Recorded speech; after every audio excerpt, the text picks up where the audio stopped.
All right, this is your math review for chapter 7. In this video, all I'm going to do is go over the directions with you. Then I want you to complete the review.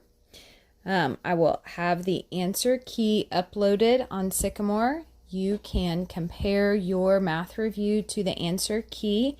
Bring it to our Zoom meeting tomorrow, and we are going to discuss the problems. I will answer any questions that you have. We can go over any examples. So here we go. All right, on numbers 1 through 9, you're going to write greater than, less than, or equal to. Okay? All right, so some of them you are going to need to write the answers out above it. So 10 to the 4th power, you can write what that is above or below it, and then you can compare. All right, some of them, like right here, you have -5 plus -5. I would write the answer to this problem above it or below it, and then you can compare. All right, on this one right here, you have a fraction and a decimal. I would change this fraction right here, -3/4, to a decimal, because you know what 3/4 is, so you could do -3/4.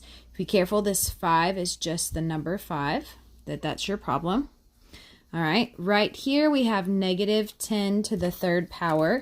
All right, that's going to be the same as -10 times -10 times -10. Okay, we've talked about this.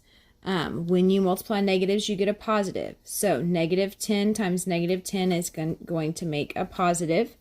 And then when you multiply a positive times a negative, your answer is going to be a negative. All right? Okay, right here on this one, this -3 right beside this -7, this is multiplication right here. The sign is not there, and we haven't talked about that yet, but that is a multiplication sign in between there. All right, so those are your directions for 1 through 9. All right, let's look at the next section. It says some of the expressions below are not number sentences. Cross them out, then circle the number sentences that are true. Okay?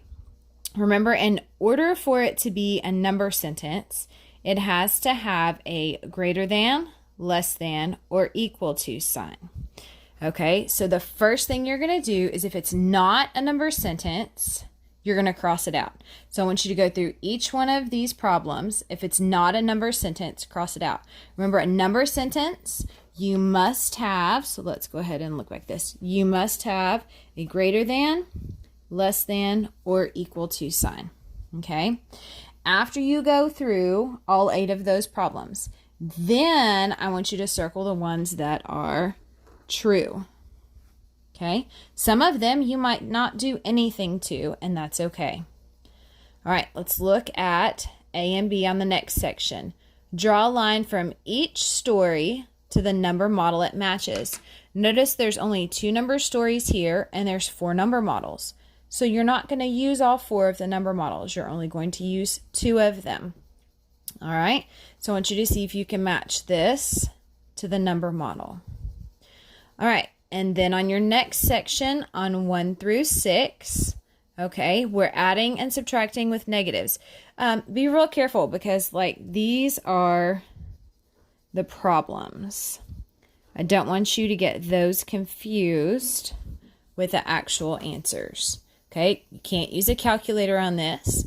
I want you to work these out. I need to see what you remember from what we've done so far in this unit. We will go over this. You do not have to send me your review, and you won't get a grade on it, but I need you to practice. I need you to be honest and tell me what you're missing, what you're struggling with, so we can go over it.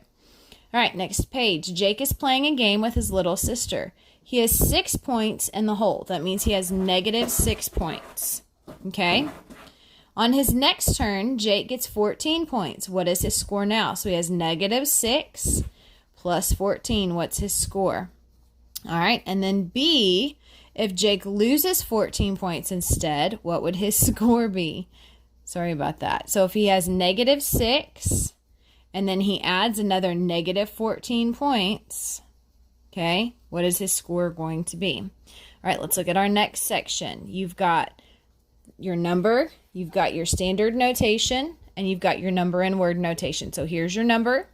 Standard notation is just your regular number. You're going to write it out. And then your number and word notation is you're going to write the number and then you're going to write the word. Okay? So if, say, it's 5,000, you would write the number 5 and then the word thousand. Okay? All right, then you're going to use the graph to answer these questions. This is the line graph. We've been working on these. All right, so we're talking about Angela's chart, how many push-ups she can do on certain days of the week. All right, and then you're going to answer the questions. How many push-ups did she do throughout the entire week? You're going to have to add them up. Which day did she perform the most push-ups? How many more push-ups did she perform on Friday than Monday? And which day did she perform the least amount of push-ups? All right. Let's look at our last page. Okay, at the top, it says, insert parentheses when necessary to make the number sentences true. Because of the rules of order of operations, some of the problems might not need parentheses. Here's the thing. I don't care if you go ahead and put those parentheses in there to help you remember what to do first.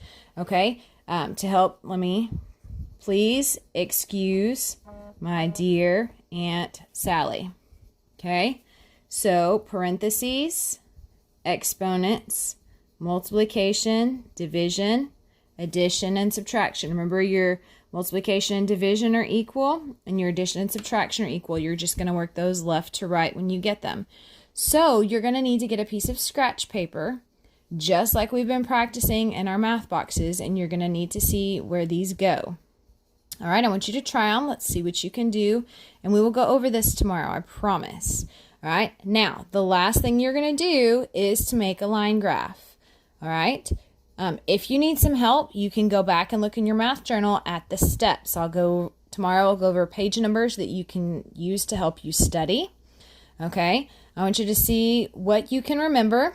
You're going to need titles. You're going to need labels on the X and Y axis. I want to see if you know how to make a line graph. All right, so I want you to complete this. Okay. Go ahead and check your answers. Bring it tomorrow. We're going to go over it some more. We won't have time on our Zoom call to go over every single answer and for me to answer your questions. So check it first, and then I will go over specific concepts and go over any questions that you have. I'll see you later.